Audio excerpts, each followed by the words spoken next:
día, gracias por acompañarnos. Bienvenidos a una emisión más de la serie Elecciones México, en la que todos los viernes abordamos el entorno en el que se está dando el inicio de la contienda electoral, que culmina en junio de 2021 con las votaciones que habrán de renovar más de 21,000 puestos de elección. Estas elecciones intermedias serán las más grandes que hasta ahora haya habido en México debido a la concurrencia que se reguló en diversos estados y que alineó los periodos de gobierno para elegir a mediados del año entrante a 15 gobernadores, casi 2,000 presidentes municipales y alcaldes de la Ciudad de México, además de sus cabildos y concejales, y se renovará también la totalidad de los diputados federales y más de 1,000 diputados locales.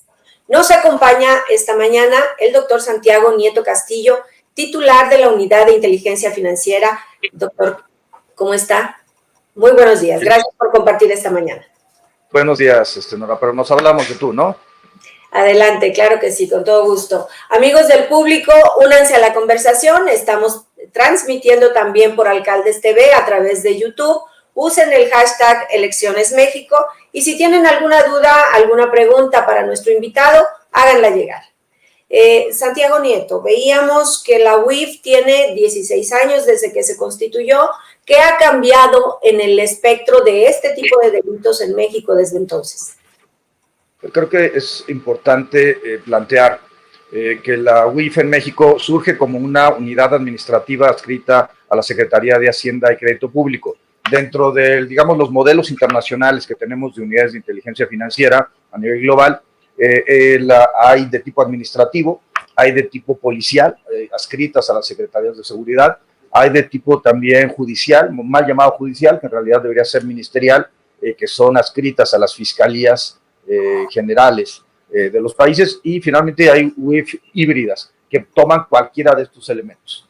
Tenemos UIF que pueden tener una guardia financiera para el combate a los delitos de lavado de dinero, financiamiento del terrorismo, proliferación de armas de destrucción masiva y también, por supuesto, lo relacionado con los delitos precedentes. Pero en el caso mexicano, pues se constituyó como un área administrativa buscando vigilar el correcto funcionamiento del sistema financiero y de la economía nacional. ¿Qué ha pasado desde entonces? Pues se ha convertido en procesos cada vez más complejos de lavado de dinero, en virtud de que a nivel global ha existido una práctica de, a partir del seguimiento de las recomendaciones de Gafi, para poder detener las actividades de lavado de dinero, particularmente vinculadas con el tráfico de drogas. Ahora, ¿qué es lo que ha sucedido? Primero, hemos visto un incremento en la capacidad de violencia de los grupos delictivos, particularmente en México el cártel Jalisco Nueva Generación y el cártel de Sinaloa. Hay que plantear que estos dos cárteles tienen naturalezas supranacionales, van más allá del Estado mexicano y además tienen ligas con otro tipo de organizaciones delictivas en otras partes del mundo. Un segundo tema que se incrementó, sobre todo en el sexenio anterior, fue el tema vinculado con la corrupción. No solamente, insisto, en México, sino también eso ocurrió a nivel global. Odebrecht es un ejemplo de cómo la corrupción puede permear en 3 continentes provenientes de una sola división de una compañía. Y esto generó que en Europa, en África y en América Latina tuviéramos actos de corrupción. Durante muchos años, desafortunadamente, Venezuela y México fuimos los únicos países que no pudimos generar actos para poder enjuiciar a los responsables, pero afortunadamente en este sexenio se logró no solamente obtener las órdenes de aprehensión por parte de la Fiscalía respecto al señor Lozoya y sus familiares cercanos, sino también la Secretaría de la Función Pública sancionó e inhabilitó a este personaje, lo mismo que la UIF congeló las cuentas. Entonces, ¿yo qué es lo que estoy viendo? Veo un incremento en la actividad, digamos, delictiva vinculada con el tema de drogas por esta característica supranacional. Veo también un incremento durante el sexenio anterior de temas vinculados con lavado de dinero relacionado con corrupción. Un tercer tema, la transformación de las estrategias para poder generar actividades de lavado de dinero. Por ejemplo, las criptomonedas es algo que no teníamos en 2004 cuando se inicia la Unidad de Inteligencia Financiera, y que hoy en día forman una realidad. México y Brasil son los países en América Latina que tenemos los ecosistemas más grandes de uso de criptomonedas, y que si bien el Banco de México y la CNBV no les han dado el carácter de moneda legal, que tengan un curso legal, lo cierto es que existen y por eso están siendo supervisadas por el Servicio de Administración Tributaria. Pero las criptomonedas son un mecanismo que me llaman poderosamente la atención, que el 95% de los avisos los tengamos en la ciudad de Guadalajara o en la ciudad de Zapopan, la zona conurbada de Guadalajara, que se concentren en una sola entidad. Ahora, ¿qué ha cambiado también? Tenemos un asunto de trade-based money laundering, es decir, actividades de lavado de dinero vinculadas con el comercio exterior, y esto forma parte de lo que la Evaluación Nacional de Riesgo ha detectado. En el caso de los sujetos obligados por actividades vulnerables, la venta de arte, la venta de vehículos y la compra y venta de metales preciosos, oro, por ejemplo, de joyas, nos ha alertado como los espacios en donde puede haber un mayor riesgo de que haya actividad de lavado de dinero, mientras que en el sistema financiero, pues son los grandes bancos por la cantidad y la dimensión de sus recursos, sobre todo en temas de centros cambiarios o de actividades de cambio de divisas, donde encontramos un mayor riesgo. Creo que esto se puede ir modificando, pero pues básicamente lo que vemos es cada vez mecanismos más sofisticados. La generación de empresas fachada, por ejemplo, la generación de factureras, es algo que nos acompañó durante el sexenio pasado. Hay una estrategia en este momento en el gobierno de México para combatir estas prácticas que nos hacen perder como Estado cerca de 354,000 millones de pesos anualmente, según datos del propio SAT.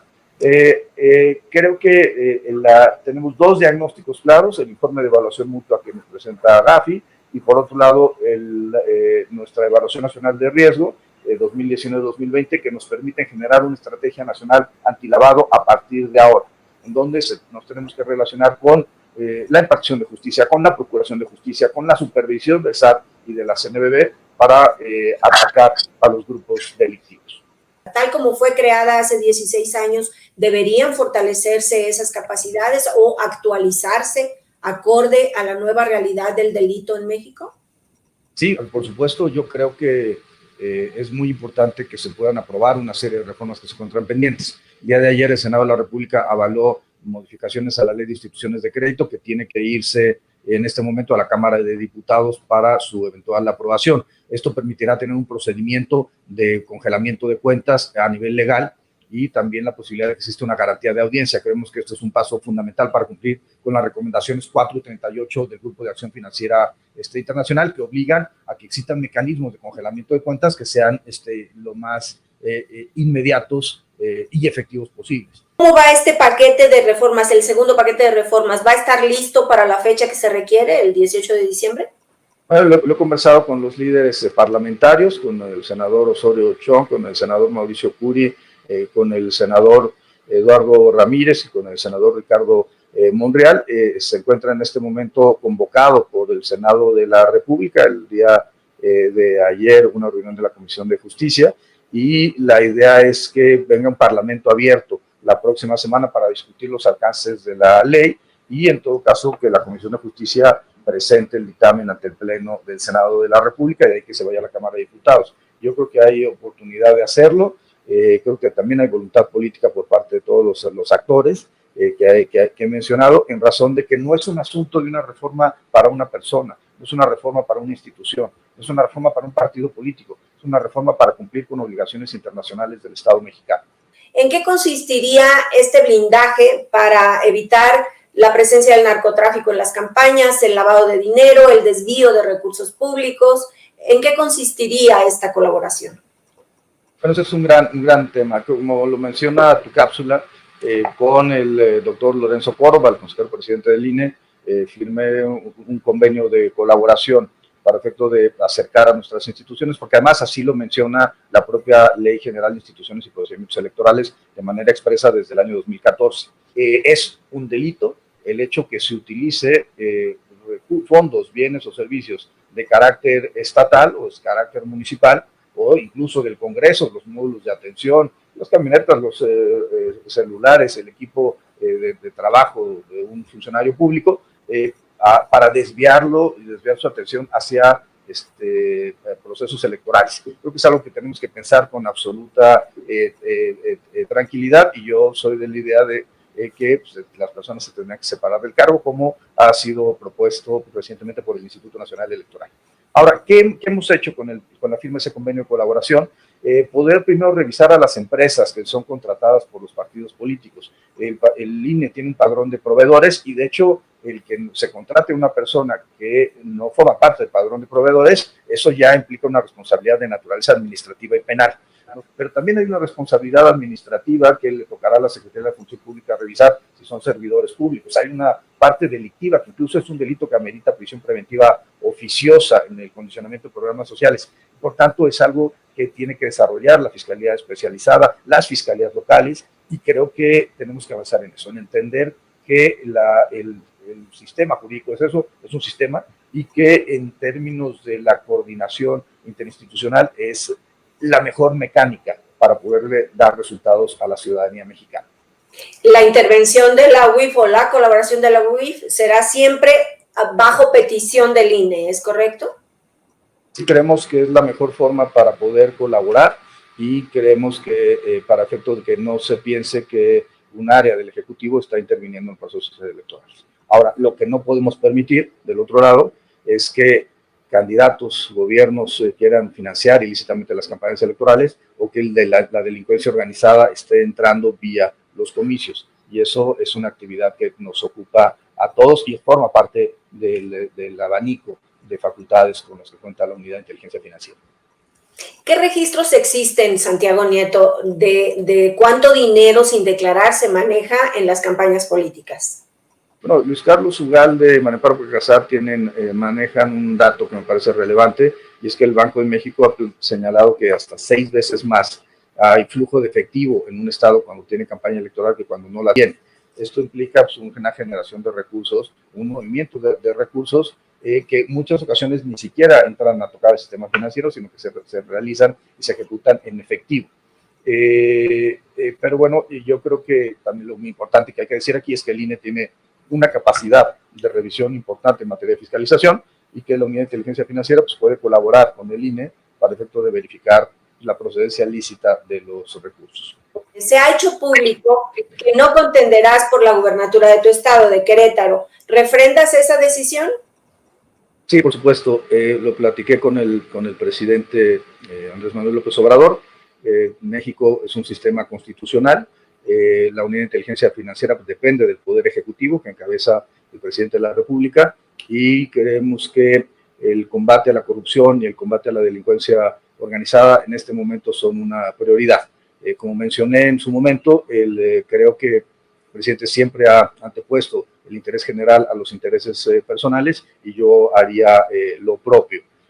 Al final del día, creo que pues, es importante permanecer en este espacio y seguir trabajando al lado del presidente López Obrador. ¿Cómo resumirías los 2 o 3 principales retos para la Unidad de Inteligencia Financiera, entendiendo que puede haber, y retomando esta estrecha colaboración que ya comentábamos antes, que puede existir con el Instituto Nacional Electoral? Pues yo diría por unos 3 temas. El primero,